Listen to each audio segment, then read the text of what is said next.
கருத்து ஸ்தோத்திரம். இந்த நாளில் தேவனுடைய வார்த்தையை கொடுக்க தேவன் கொடுத்த பெரிய கிருபைக்காக என் தேவனுக்கு நான் நன்றி சொல்கிறேன். ஜெபிப்போம். என் அன்பு தகப்பனே, இந்த வேலைக்காக நன்றி செலுத்துகிறேன். இசப்பா, பேசுவீங்க அல்ல பிதாவின் ஆவியானவர் என்று சொன்னீரப்பா. ஆவியானவர் பேசுவீராக நாங்கள் ஜெபிக்கிறோம். நீர் பேசும் அப்பா, நாங்கள் கேட்குறோம். இயேசுவின் நாமத்தினால ஜெபிக்கிறோம். நல்ல பிதாவே, ஆமேன் ஆமேன். நிலைமை எடுத்துக்கொள்ளப்பட்ட வசனம் எதாசனம் கேட்டிங்கன்னா, சங்கீதம் 66ஆம் சங்கீதத்தில் 10ஆம் வசனத்தை நீங்கள் பார்த்தீங்கன்னா, தேவனே எங்களை சோதித்தீர், வெள்ளியை புடமிடுகிறது போல எங்களை புடமிட்டீர் அப்படின்னு வேதத்தில் பார்க்குறோம். எங்களை வலையில் அகப்படுத்தி எங்கள் இடுப்புகளின் மேல் வருத்தமான பாரத்தை ஏற்றினீர் அப்படின்னு சொல்லி வசனம் போட்டிருக்குது. என் அன்பு கர்த்தருடைய பிள்ளைகளே, ஆண்டவர் என்ன செய்கிறாருன்னு கேட்டிங்கன்னா, நம்மளை சோதிக்கிறாரு. வெள்ளியை புடமிடுகிறது போல நம்மளை என்ன செய்கிறாரு, புடமிடுகிறார். ஒவ்வொரு பொருளும் செய்ய வேண்டுமானால், அது அந்த அலங்காரமான பொருள் செய்ய வேண்டுமானால் அது ஒரு அக்கினியில் போட்டு தான் அந்த பொருளை செய்வாங்க. அது எல்லாத்துக்கும் தெரிஞ்ச விஷயம் தான். தங்கமாக இருந்தாலும் சரி தான், வெள்ளியாக இருந்தாலும் சரி தான். ஒரு நல்ல ஒரு அழகு பொருள் என்ன செய்வாங்க, கை செயின் செய்கிறாங்க, வெள்ளியில் கை செயின் செய்கிறாங்க, கொலுசு செய்கிறாங்க, வெள்ளியில் நிறைய ஜாமான் செய்கிறாங்க. ஆனால் பார்த்திங்க வளையல் செய்கிறாங்க, எல்லாமே செய்கிறாங்க. ஆனால் பார்த்திங்க அது அக்கினிக்கு போகும். அக்கினியில் கொண்டு வைத்து அந்த அக்கினியிலேருந்து தான் டிசைன் பண்ணுவாங்க. அக்கினியில் வச்சு தான் அதை வச்சு அவங்க டிசைன் பண்ணி அதை சின்ன சுற்றி வச்சு டக்குன்னு அடித்து தட்டி தான் டிசைனை கொண்டு வருவாங்க. அதே மாதிரி கர்த்தருடைய பிள்ளைகளாகி நம்மளை ஆண்டவர் நினச்சிறாருங்கிட்டா சோதிக்கிறார். வெள்ளியை புடமிடுகிறது போல் நம்மளை நினச்சிறாரு. கர்த்தருடைய பிள்ளைகளை புடமிடுகிறார். புடமிட்டீர் அப்படின்னு கேட்குறாரு. அப்போ புடமிட்டுக்கிட்டு இருக்கிறார். ஒவ்வொரு காரியத்திலையும் அவருடைய பிள்ளைகளை புடமிட்டு பார்க்குற தேவனாக இருக்கிறார். அது மாத்திரம் இல்லை, எங்கள் 11ஆம் வசனத்தை பார்த்தீங்கன்னா 66ஆம் அதிகாரம் 11, எங்களை வலையில் அகப்படுத்தி எங்கள் இடுப்புகளின் மேல் வருத்தமான பாரத்தை ஏற்றினேர். அப்போ எங்கள் இடுப்புக்கு மேலே வருத்தமான பாரத்தை நீர் ஏற்றினேர் அப்படின்னு. அப்போ இது ஒரு மனிதன் இந்த ஒரு வருத்தமான பாரத்தை ஏற்றலை, இது தேவனே இந்த காரியத்தை நினைச்சிறார். அவர் ஏற்றுறார். ஒவ்வொரு பிள்ளைகளையும் இயக்குறது ஆண்டவர் தான் ஏற்று. அவருடைய அனுமதி இல்லாமல் யாரும் வாயும் திறக்க முடியாது. அவர் அனுமதி இல்லாமல் இன்னும் பண்ண முடியாது. அவர் என்ன செய்ய நினைக்கிறாரு ஒரு மனிதரை கொண்டு அந்த காரியத்தை அவர் செய்வார். ஆனால் தேவ பிள்ளைகளாகி நமக்கு நினைச்சிட்டாங்கன்னா, எங்களை வலையில் அகப்படுத்தி எங்கள் இடுப்புகளின் மேல் வருத்தமான பாரத்தை ஏற்றி நீங்கள் அப்போதே மாதிரி வருத்தமான பாரத்தோடு நீங்கள் இருக்கிறீங்களா, உங்களுக்கு முடியல ஆண்டவரே, எனக்கு இப்படி பயங்கரமான பிரச்சனை போராட்டம், எனக்கு நெஞ்சு வலியே வந்துடும் போலுக்கு அப்படின்னு சொல்லி நீங்கள் பல பாடுகள் மத்தியில் கடந்து போனீங்கன்னா, ஆண்டவர் அனுமதி இல்லாமல் எந்த பாதையிலையும் யாரும் கடந்து போக முடியாது. ஆனால் மனுஷனுக்கு தான் தேவையில்லாத கலக்கத்தோடு தேவையில்லாத குழப்பத்தோடு இருந்து தன்னை புண்ணாக்கிக்கிட்டு இருக்கிறாங்க. புண்ணாக்கிருக்கு மாத்திரம் இல்லை, சிலவங்களுக்கு ஹார்ட் அட்டாக்கே போயிருந்தாங்க. அதுக்கு அனுப்பிச்சிக்கூடாது, நம்ம விடக்கூடாது. எங்கிட்ட நான் கர்த்தருடைய பிள்ளைகளாகி நம்ம கர்த்தருடைய பிள்ளைகளுக்கு வேதம் கூறுகிறது. ரோமர் 8ஆம் அதிகாரத்தில் போட்டிருக்கு, அன்றியும் அவர் தீர்மானத்தின்படிக்கு அழைக்கப்பட்டவர்களுக்கு தம்மால் தெரிந்து கொள்ளப்பட்டவர்களுக்கு என்ன நடக்கு, சகலமும் நன்மைக்கு ஏதுவாக நடக்குன்னு தான் ஆண்டவர் சொல்லியிருக்கிறாரு. அவர் என்ன போட்டிருக்கிறார், அன்றியும் அவருடைய தீர்மானத்தின்படி அழைக்கப்பட்டவர்களாக தேவனிடத்தில் அன்பு கூறுகிறவர்களுக்கு சகலமும் நன்மைக்கு ஏதுவாகவே நடக்குதுன்னு சொல்லி வேதம் கூறுகிறது. என் அன்பு சகோதரியே, எதுக்காக அப்படி செய்கிறாருன்னு கேட்டுச்சுன்னா, 30 பார்த்தீங்கன்னா ரோமர் 8ஆம் அதிகாரம் 30, எவர்களை முன்குறித்தாரோ அவர்களை அழைத்தும் இருக்கிறார், எவர்களை அழைத்தாரோ அவர்களை நீதிமான்களாக்கி இருக்கிறார், எவர்களை நீதிமான்கள் ஆக்கினாரோ அவர்களை மகிமைப்படுத்துகிறாரு, கனப்படுத்துகிறாரு. ஒவ்வொரு பிள்ளைகளையும் அவர் சோதித்து பார்த்து தேவ பிள்ளைகளாகி நம்ம சோதனைக்கு ஆண்டு கையில் நம்ம சோதிக்கிறதுக்கு நம்ம ஒப்பு கொடுக்கும்போது நம்மளை ஒரு கனமான பாத்திரமாக என்ன செய்கிறாருன்னா வளைந்து எடுக்கிறாருன்னு தான் வேதத்தில் பார்க்குறோம். ஒரு உயர்ந்த ஸ்தலத்தில் வைக்கிற ஒரு பாத்திரமாக தான் ஆண்டவர் வைக்கிறாரு. அதனால் தேவ பிள்ளைகளாக யாராக இருந்தாலும் சரி தான், தேவன் எல்லா பிள்ளைகளையும் ஒவ்வொரு பாதையிலையும் நடத்திக்கிட்டு இருப்பார். எல்லா பிள்ளைகளுக்கும் கர்த்தருடைய பிள்ளைகளை சும்மா நினச்சி மாட்டார். அடிக்கடி சொல்கிறது இதுதான், சும்மா வைக்க மாட்டார். ஒவ்வொரு பிள்ளைகளையும் ஒவ்வொரு பாதையில் நினச்சிவார், நடத்துவார். அதுக்கு நல்ல அவருக்கு உகந்த பாத்திரமாக இருக்கணும். அவர் விரும்புகிற எதை விரும்புகிறாரோ அந்த மாதிரி தான் செய்வார் அந்த காரியத்தை. அதனால் மக்களுக்கு அது ஆச்சரியமாக இருக்கலாம், இல்லாட்டி அது அற்பமாக எண்ணலாம். ஆனால் தேவனாய் கர்த்தர் எந்த காரியத்தை செய்யணும் முடிவு பண்ணாரோ அந்த காரியத்தை அவர் செய்தே தீர்வார். அல்லேலூயா. அது பார்த்தீங்கன்னா யோசேப்பை பார்த்தீங்கன்னா எகிப்து தேசத்துக்கு போகிறதுக்கு அவனை இஸ்மவேல் கையில் அவங்க விற்றுட்டாங்க சகோதரர்கள். ஆனால் அந்த இடத்துக்கு போனால் அந்த இடத்துல அவன் கர்த்தருடைய பிள்ளை தான். ஆனால் எவ்வளோ பாடுகளை அவன் அனுபவிக்கிறான் அந்த அரண்மனையில். அது ஆண்டருடைய பிள்ளை தான். ஏன்னு கேட்டிங்கன்னா, அந்த ஒரு உயர்ந்த ஸ்தலத்துக்கு வர்றதுக்கு தான் ஆண்டவர் நினைச்சிறாரு, அந்த காரியத்தை அனுமதிக்கிறாரு.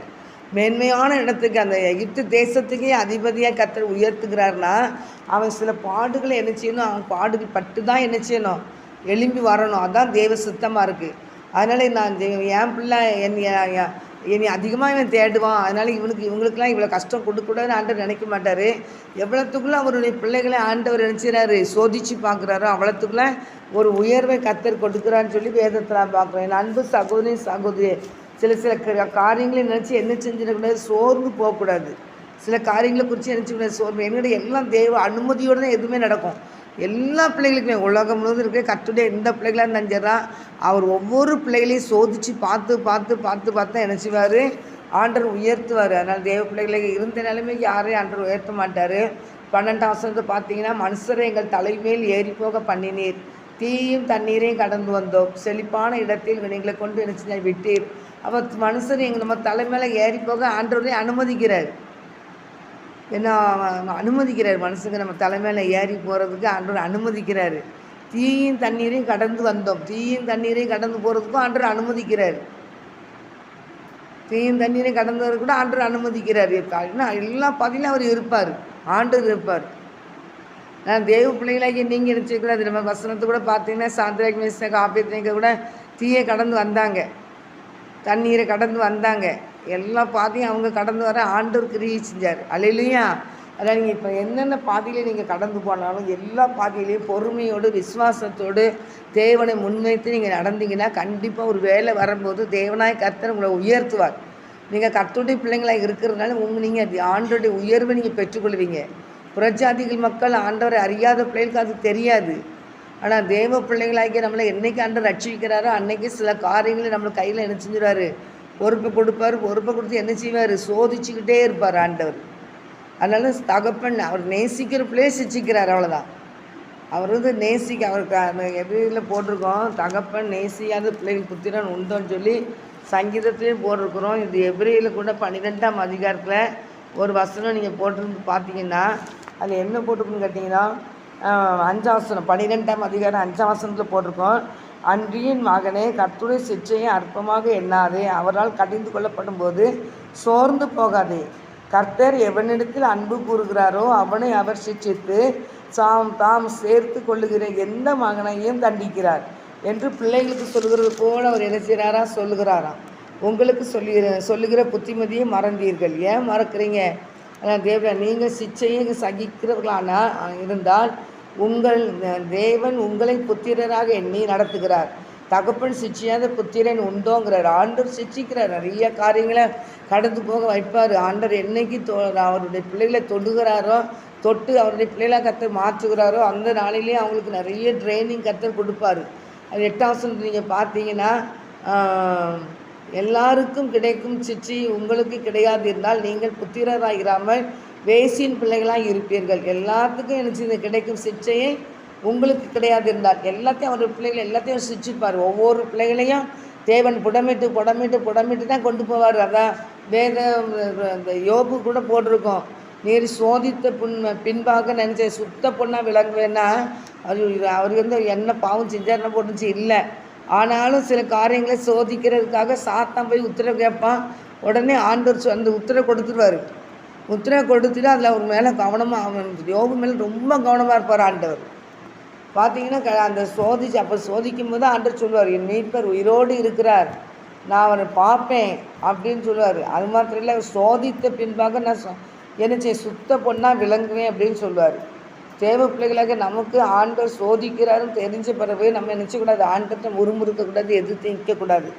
அவர் என்ன செய்கிறான்னு நினச்சின்னா, நீங்கள் சிச்சையை சகிக்கிறவர்களாக இருந்தால் 12ஆம் அதிகாரம் எபிரேயர் 12ஆம் அதிகாரம் 7ஆம் வசனம், நீங்கள் சிச்சையை சகிக்கிறவர்களாக இருந்தால் தேவன் உங்களை புத்திரராக எண்ணி நடத்துகிறார். தகப்பன் சிச்சையாத புத்திரன் உண்டோ அப்படின்னு சொல்லி ஆண்டவர் பார்க்குறாரு. என் அன்பு தேவ பிள்ளைய தகப்பன் ஒரு பிள்ளைங்க சேட்டை பண்ணாங்கன்னா உடனே ஒரு கம்பு எடுத்து வெளுத்து முழங்கால் போட வச்சுருவாங்க, அடிச்சுடுவாங்க. அதே மாதிரி நான் ஆண்டவரும் சில காரியங்களை ஆண்டவர் நம்ம ஒவ்வொரு பிள்ளைகளையும் சரிப்படுத்தி தெய்வ சுத்த பொண்ணாய் கர்த்தர் மாற்றி இணைச்சுவார். அழகு பார்த்து கர்த்தர் அவருக்காக நினச்சிறார், ரட்சித்து அவர் உயர்த்துகிறார். நான் வசனத்தில் நீங்கள் என்ன போடுறீங்கன்னா, தீயும் தண்ணீரையும் கடந்து வந்தோம், செழிப்பான இடத்தில் எங்களை கொண்டு வந்து விட்டு. இப்போ செழிப்பான ஒரு இடத்துக்கு நீங்கள் நம்ம வைக்க வேண்டியதாக இருந்தால் நம்ம மனுஷங்க தலைமையில் ஏறி போக தான் செய்வாங்க. நம்ம மேலே தீயும் தண்ணீரையும் கடந்து நம்ம வர வேண்டிய சூழ்நிலை வரதான் செய்யும். அதனால் தேவனுடைய பிள்ளைகளை நீங்கள் நம்ம வந்து ஆண்டவர் உயர்த்துறதுக்கு தான் சில காரியங்களை அனுமதிப்பார். எந்த காரியமாக இருந்தாலும் சரி தான். ஆண்டவர் உயர்ந்த இடத்துக்கு கர்த்தருடைய பிள்ளைகளை கொண்டு போகணுன்னு முடிவு பண்ணியிருக்கிறாருன்னா இந்த இப்படிப்பட்ட காரியங்களை கடந்து என்ன செய்ய வேண்டியிருக்கும், நம்ம கடந்து தான் போக வேண்டியிருக்கும். அதனால் கர்த்தருடைய பிள்ளைகளுக்கு யாராக இருந்தாலும் பைபிளில் நீங்கள் பார்த்தீங்கன்னா தாவீது ராஜா கூட சொல்லுவார், நான் உபத்திரப்பட்டது நல்லது. அப்போ எல்லா பிள்ளைகளுக்கும் உபத்திரத்தை ஆண்டவர் அனுமதிக்கிறார். அவங்க கர்த்தருடைய பிள்ளைகளுக்கு உபத்திரம். ஒரு ராஜா, தாவீது வந்து ராஜா, ஆனால் உபத்திரத்தை அவர் என்ன செய்கிறார், அனுபவிக்கிறார். ராஜா நான் வந்து எனக்கு ராஜ பதவி கொடுத்துருக்குறாருன்னு சொல்லி அவரை வந்து என்ன செய்யலை, அமைதியாக இருக்க வைக்கலை. எல்லாத்துக்குமே ஒரு சோதனை காலம் உண்டு, எல்லாத்துக்குமே பரீட்சை உண்டு. அதுக்கெல்லாம் நம்ம நின்று அவருடைய சமூகத்தில் நின்று அந்த பரீட்சையில் என்ன செய்யணும், பாஸ் ஆகணும். உபத்திரத்தில் என்ன செய்யணும், நம்ம ஜெயம் எடுக்கணும். கர்த்தருடைய பிள்ளைகளாக எதை கிறிஸ்தவ வாழ்க்கை வாழ்ந்தோம், எதை இருந்தோம், எதை மறைச்சோம் அப்படின்ட்டு போகிறது பெரிய காரியம் இல்லை. எல்லா பிள்ளைகளையுமே தேவன் அவருடைய பிள்ளையை வைத்திருந்தாருன்னா கண்டிப்பாக அந்த பிள்ளைகளுக்கு என்ன செய்வார், பரீட்சையை வைப்பார். நான் நிறைய காரியங்களை பார்ப்பேன். நாட்கள் பொல்லாதவர்களாக இருக்கிறனால காலத்தை நீங்கள் பிரயோஜனப்படுத்திக் கொள்ளுங்கன்னு ஆண்டவர் சொல்லியிருப்பார். இந்த நாட்கள் பொல்லாத உலகம், இந்த உலகத்தில் நம்ம இருக்கோம். நம்ம இந்த உலகத்தில் இருந்து உள்ள ஆண்டவருக்காக நம்ம என்ன செய்தோன்னு ஆண்டவர் கேட்பார். நீங்கள் எனக்காக என்ன செய்தீங்கன்னு கேட்பார். நீங்கள் ஏன் ஆண்டவர் என்னை சோதிக்கிறீரு, ஏன் நீர் சோதிக்கிறீரு, நீர் ஏன் சோதிக்கிறீர்னு சொல்லி அவரை கொஸ்டின் பண்ணக்கூடாது. அவனுடைய சோதனை ஒரு சோதனை அனுமதிக்கிறாருன்னா உங்களை ஆசீர்வதித்து உயர்த்துறதுக்கு தான், உங்களை உயர்ந்த இடத்துல வைக்கிறதுக்கு தான் ஆண்டவர் வைக்கிறார். அப்படி தான் வசனம் போட்டிருக்கு. மனுஷங்க எங்கள் தலைமேல் ஏறி போக பண்ணினீர். சங்கீதம் 66 சங்கீதம் 12 வசனம். தீயும் தண்ணீரையும் கடந்து வந்தோம், வர வேண்டிய சூழ்நிலை வரதான் செய்யும். ஆண்டவரே நம்ம கூட வர்றாரு, நான் தான் உன் கூட இருக்கேன், நீ பயப்படாதுன்னு சொல்கிறாரு. அப்போ ஆண்டவர் நம்ம கூட வரும்போது நம்ம ஏன் பயப்படணும்? எந்த சூழ்நிலையும் பார்த்தாலும் தேவை நமக்கு முன்னும் பின்னுமா அவர் இருக்கிறாரு, போக்குவரத்தையும் பாதுகாக்கிறேங்கிறாரு, நம்ம கூடயே இருக்கிறாரு. உன் காலை தள்ளாட விட்டால் உன்னை காக்கிற ஒரு உறங்க மாட்டேங்கிறாரு, நான் உன்னை எல்லா தீங்குக்கும் விலைக்கு காப்பேன்னு சொல்கிறாரு, உனக்கு நன்மையானதை தருவேங்கிறாரு. அப்போ நம்ம ஏன் பயப்படணும்? அப்போ அந்த பயத்தை கொண்டு வர்றாருன்னா பிசாசு, அவிசுவாசத்தை கொண்டு வர்றது யாருன்னா பிசாசு. கர்த்தருடைய பிள்ளைகள் முன்னேறி போட மாட்டான், தேவையில்லாத எண்ணங்களை சிந்தனை கொடுப்பான். ஏசப்பா ஏற்றுக்கொண்டு இவ்வளோ பிரச்சனையை சந்திக்கணும்னு சொல்லிட்டு முடங்க வைப்பான். நீங்கள் அதனால் என்ன செய்யக்கூடாது, இதுக்கெல்லாம் இடம் கொடுக்கக்கூடாது. உங்களுக்கு முன்காலத்தில் உங்களுக்கு பிரச்சனை இருந்தாலும் பின்னால் உங்களுக்கு பெரிய ஆசீர்வாதத்தை கர்த்தர் வைத்திருக்கிறார். அந்த ஆசீர்வாதத்தின் பாதைக்கு போகிறதுக்கு தான் இப்போ என்ன சில உபத்திரவத்தை அனுமதிக்கிறார் ஆண்டவர். ஆனால் தேவ பிள்ளைகளை யாராக இருந்தாலும் சோர்ந்து போகாதீங்க. தேவனுக்கு தெய்வ பிள்ளைகளாக யாராக இருந்தாலும் ஆண்டவர் சமூகத்தில் மகிழ்ந்து களி கூறுங்க. கர்த்தர் பிள்ளைகளுக்கு ஒவ்வொரு பிள்ளைகளுக்கும் யுத்தத்தை நினைச்சுறார், பழக்க வைக்கிறாரு. ஒரு உயர்ந்த இடத்துக்கு போகிற இருந்தாச்சுன்னா இதெல்லாம் ஒரு மேட்டரே கிடையாது அப்படின்னு சொல்ல வைக்கிறாருன்னா நிறைய சோதனை தாண்டி வந்தால் தான் அதெல்லாம் சொல்ல முடியும்.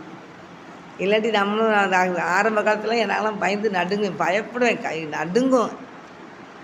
அதில் ஒரு வசனம், இந்த செப்பனியால் ஒரு வசனம் இருக்கும். அந்த வசனம் வந்து எனக்கு ஆண்டவர் நிறைய பேசுவார்.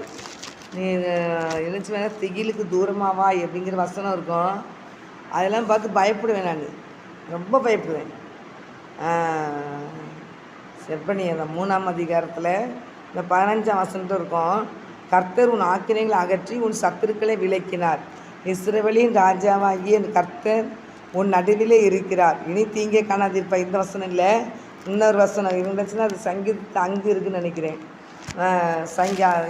ஏசாயாவில் 54ஆம் அதிகாரத்தில் இருக்குது. ஏசாயா 54ஆம் அதிகாரத்தில் வசனம் இருக்குது, என்ன போட்டிருக்குல்ல, 14ஆம் வசனம் 54:14 போட்டிருக்கு.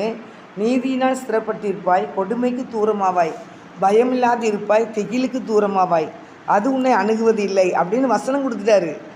ஆனால் நான் என்ன செய்யணும், திகிலுக்கு பயந்து நடுங்குவேன். பயம் வந்துட்டாலே நடுங்குவேன். திடீர் என்னைய ஒரு பயங்கரமான ஒரு பயம் வந்து என் விரதத்தை ஆழ்ந்து என்னை தாக்கிக்கிட்டே இருக்கும். அப்போ இந்த வசனத்தை எனக்கு ஆண்டவர் கொடுக்குறாரு. அப்போ நான் என்ன சொல்கிறேன்னா, எப்போ பார்த்தாலும் பயமாக தான் இருக்குது, திகிலாக இருக்குது ஆண்டவரே, அது உன்னை அணுகுதுன்னு சொல்கிறீங்க, அது எப்போ பார்த்தாலும் என்னை தாக்கிட்டு இருக்கு ஆண்டவரே, எனக்கு பயமாக இருக்குன்னு தான் சொல்லுவேன்.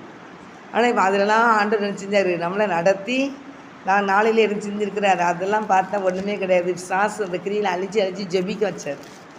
அலையிலையா அந்த பயத்தையும் திகிலையும் கொண்டு வர்றது யாருன்னா பிசாசு. ஆண்டவர் அந்த பாதையை நம்மளே நடத்துகிறாரு.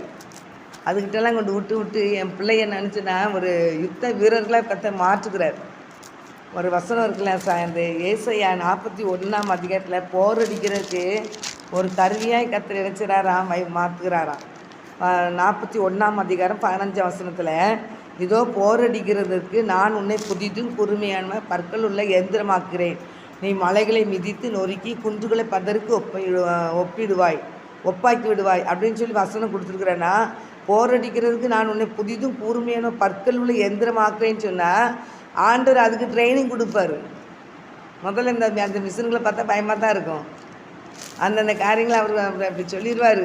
உன்னை புதிய போரடிக்கிறதுக்கு நான் உன்னை புதிதும் கூர்மையான பற்களை இயந்திரமாக்குறேன். நீ மலைகளை மிதித்து நொறுக்கி குஞ்சுகளையெல்லாம் பதருக்கு ஒப்பாக்குன்றாரு. ஆனால் அந்த பாதையில் நம்ம கால் வச்சு ஸ்டெப் வச்சு நடக்கும்போது தான் தெரியும், பயமாக இருக்கும்.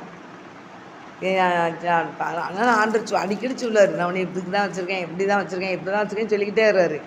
நான் ஒரு பயந்தாங்களி, பயந்து ஓட தான் செய்வேன். விட்டா போதும் ஆண்டவரேன்னு தான் நினைப்பேன். அதனால் தேவநாயகத்தை இன்றைக்கி ஒவ்வொரு பாதைகளையும் காமிச்சு அதே எனக்கு ஒன்றுமே கிடையாது. ஏசப்பா முன்னால் இருக்காங்க. அந்த கிரிகளை அழிச்சு ஜெபிக்கும் போது கர்த்தர் பெரிய காரியங்களை செய்வார். அதனால் தேவ பிள்ளைகளாக யாராக தான் செய்யலாம். அது எந்த நமக்கு விரோதமான காணப்படுகிற காரியங்கள், பயம் சூழ்நிலை, திகில் சூழ்நிலை இப்படிலாம் வரும்போது அந்த கிரிகளை அழித்து ஜெபிங்க. பயத்தை கொண்டு வர பிசாசு கறி அழித்து ஜெபிக்கிறேன் கான் அழித்து நீங்கள் ஜெபிங்க. ஆண்டவர் சமூகத்தில் 100க்கு 100 உங்களை ஒப்பு கொடுத்துருங்க. 100க்கு 100 உங்களை ஒப்பு கொடுங்க. நீங்கள் எதையும் குறித்து கலங்காதீங்க. ஏன்னு கேட்டிங்கன்னா, நம்மளெல்லாம் நல்ல இந்த ட்ரைனிங்கில் கொண்டு நிப்பாட்டி ஒவ்வொரு படிப்பு தந்தாக்கிட்ட ஒவ்வொரு வேலைகள். அப்போ நம்மளை ட்ரெயின் நிப்பாட்டி நம்மளை நல்ல ஒரு பெரிய ஒரு உயர்ந்த வேலையில் கொண்டு நிப்பாட்டு வர ஆண்டவர். நல்லா படிக்க தான் உயர்ந்த ஒரு வேலைக்கு போக முடியும். அதே மாதிரி தான் நிறைய ஆவிக்குறி வாழ்க்கையில் யுத்தத்தை பழக்க வைப்பார் ஆண்டவர். அதனால் பழக்க வைத்து என்ன சொல்கிறாருன்னா, செழிப்பான இடத்துல கொண்டு ஆண்டவர் விட்டுருவார். அந்த செழிப்பான இடம் எனக்கு வேண்டாண்டு ஓடினாலும் போல அவர் உங்களை கொண்டு என்ன செய்யணும்னு நினச்சிருக்காரோ, உங்களை எப்படிலாம் உயர்த்தணும்னு நினச்சிருக்கிறாரோ, அதுக்கு எப்படிலாம் உங்களை வழிநடத்தணும்னு நினைக்கிறாரோ, அவர் நினச்சதை கரெக்டாக நடத்துவார். அதான் அந்த வசனம் ஏசாயால 54ஆம் அதிகாரத்தில் போடுறவங்கள நான் இப்போ வந்து அதிகாரம் 54 வார்த்தேன். அந்த 54 ஆண்டவர் தரதுனால உங்களுக்கு திரும்பியாக சொல்கிறேன். உன் நினைவுகள் என் நினைவுகள் அல்ல, உன் வழிகள் என் வழிகளும் அல்லன்னு சொல்லி இருந்துச்சுனார். ஆண்டவர் சொல்கிறாருன்னா, ஆண்டவர் நிறையா காரியத்தில் நம்மளை நினைச்சுவார், பழக்கீச்சு கூட்டிகிட்டு போய்கிட்டு இருப்பார். அதனால் நம்ம என்ன செய்யணும்னா, நமக்குன்னு ஒரு பாதையை நினச்சிப்போம் வைப்போம். 55ஆம் அதிகாரம் ஏசாயா 55ஆம் அதிகாரம் 8ஆம் வசனத்தில், நம்ம வழியில் எனக்குன்னு ஒரு வழி, எனக்கு ஒரு பாதையை உண்டு பண்ணிவிட்டு இப்படி தான் போவேன்னு சொல்லி போனாலும் ஆண்டவர் நம்மளை குறித்து என்ன பாதை அனுபவிக்கிறாரோ அந்த பாதையில் கூட்டிகிட்டு போவார். சூழ்நிலைகள் மாறினாலும் மாறாத ஆண்டவர் நம்மளோட கூட இருப்பார். நம்ம அவர் மட்டும் இருக்க பற்றிக்கொள்ளணும். ஆண்டவருக்கு பயந்து நடக்கணும். ஏசப்பாவுக்கு பயந்து நடந்தால் நம்மளை நினைச்சுவார். ஆண்டவர் ஆசீர்வதிக்கிற தேவனாக இருக்கிறார். தீயும் தண்ணீரையும் கடந்து வந்தோம். மனுஷங்க இங்கே தலைமையில ஏறி போனாங்க. ஆனாலும் நினச்சி என்னை செழிப்பான இடத்துல கொண்டு விட்டுட்டீர் அப்படின்னு சொல்லி போடுங்க. அப்போ அம்மா இந்த பாதையில் நடத்தி கூட்டிகிட்டு தரது யாருன்னா ஆண்டவர் தான். என்னுடைய இடுப்புக்கு மேலே வருத்தமான பாரத்தை ஏற்றினீர். அவன் பாருங்கள், வருத்தமான பாரத்தை ஏற்றுக்கிறது யார்? ஆண்டவர் தான். ஆனால் நம்மளுக்கு விவரம் தெரியாமல் என்ன செய்யணும், ஆண்டவர் ஏன் என்னை மட்டும் இப்படி சோதிக்கிறாரு, என்னை மட்டும் இப்படி போட்டு வறுத்து எடுக்கிறாரு, எதுக்கே இவ்வளோ பிரச்சனை, என் குடும்பத்தை எதுக்குன்னா நிம்மதியே இல்லாமல் போயிட்டு போராட்டம் நிறைஞ்ச வாழ்க்கையாக போயிட்டுன்னு சொல்லி புலம்பிக்கிட்டு இருந்தீங்கன்னா, குழப்பத்துக்கு நீங்கள் இடம் கொடுக்காதீங்க. தேவ சமூகத்தில் முழங்கால போடுங்க. டெய்லி தேவ சமூகத்தில் 1 மணி நேரம் 2 மணி நேரம் ஆண்டவர் சமூகத்தில் சொல்லி நல்லா ஸ்தோத்திரம் சொல்லி ஜெபம் பண்ணிக்கிட்டே இருங்க. ஆண்டவர் எங்களுக்கு விரோதமாக எழும்புற எல்லா கிரியிலும் அழிச்சு போடுங்க. சாசிகரி அழிக்கப்படட்டியா, உங்கள் வல்லமை வெளிப்படட்டின்னு சொல்லி நீங்கள் யுத்தத்துக்கு நீங்கள் ஆண்டவர் பழக்க வைக்கிறார். அதனால் கர்த்தருடைய பிள்ளைகள் யாராக இருந்தாலும் சோர்ந்து போகாதீங்க. அவர் சோர்ந்து போகிறவங்களுக்கு கர்த்தர் பலன் கொடுக்குறவர் தான். ஆனால் அவர் உங்களை கொண்டு என்ன யுத்தம் செய்யணும்னு உங்களை ஆண்டவர் நிப்பாட்டணும்னு நினைக்கிறாரோ அந்த அவர் நினைச்ச வேலையில நம்மளை கொண்டு நிப்பாட்டுவார். அதுக்காக நம்ம வேண்டான்னு எவ்வளோ தூரம் போனாலும் நம்மளை விடமாட்டார். நான் இப்போ அடிக்கடி சொல்லுவேன், யோனா மாட்டேன்னு போனாலும் யோனாவை கொண்டு என்ன செய்யணும்னு நினச்சாரோ அவரை கொண்டு தான் ஆண்டவர் செய்தார். எகிப்து தேசத்தில் இல்லாத ஆட்களா ஏகப்பட்ட மக்கள் இருந்திருப்பாங்க. ஆனால் அந்த யோசேப்பை கொண்டு போய் தான் எகிப்து தேசத்தில் அவனை அதிபதியாக உயர்த்தணும்னு ஆண்டவர் முடிவு பண்ணிட்டானா அதை யாரும் மாற்ற முடியாது.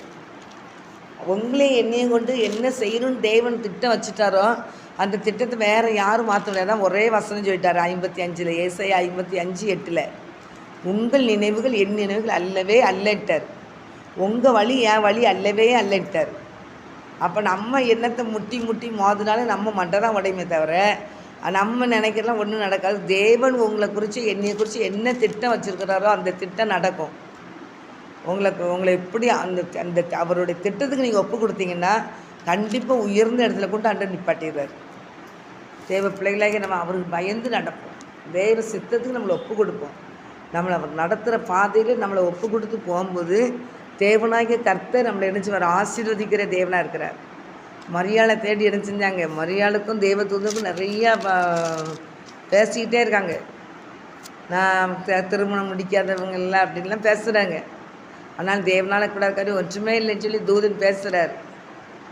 பரிசுத்தாவின் நிலையிடுவார். நீர் நினச்சுவாங்க ஒரு கர்ப்பத்தை உண்டாக்குவேன், ஒரு கற்பதியாக்குவேன், ஒரு குமாரனை பெறுவாய், இஸ்மேல் என்று பெயரிடுவாய், இயேசு என்று பெயரிடுவாய் அப்படிலாம் சொல்லி ஆண்டு பேசிக்கிட்டே இருக்காரு. அந்த அம்மா இவ்வளோ காரியம் என்னெல்லாம் நினச்சிட்டு இருப்பாங்க. உலகம் இனி என்னெல்லாம் பேசும்போது தெரியலையே இப்படி பண்ணுறாங்களேன்ட்டு. ஆனாலும் சொல்லிட்டாரு நான் ஆண்டவருக்கு அடிமைன்னு சொல்லிட்டாங்க. மாதிரி வந்து என்ன சொன்னாங்க? ஆண்டவருக்கு அடிமைன்னு சொல்லி முடிச்சுட்டாங்க. ஆண்டவர் சித்தத்தை செய்கிறதுக்கு மரியாதை தன்னை ஒப்பு கொடுத்தாங்க. ஆனால் ஆண்டவர் சித்தம் நிறைவேறிச்சு. ஏசப்பா அந்த உலகத்துக்கு வர்றதுக்கு மரியாதை இருந்தாங்க. இந்த அன்பு கர்த்தருடைய பிள்ளைகளை உங்களை கொண்டு என்னை கொண்டு தேவன் என்ன செய்யணும்னு நினைக்கிறாரோ அவர் நினைக்கிற காரியம் நடக்கும்.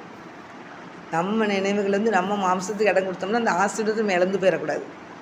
நான் மாட்டேன், இது செய்ய மாட்டேன்னா அந்த உயர்வுக்கு நம்ம நினச்சிடும், நம்ம தான் தடைய நிற்போம்.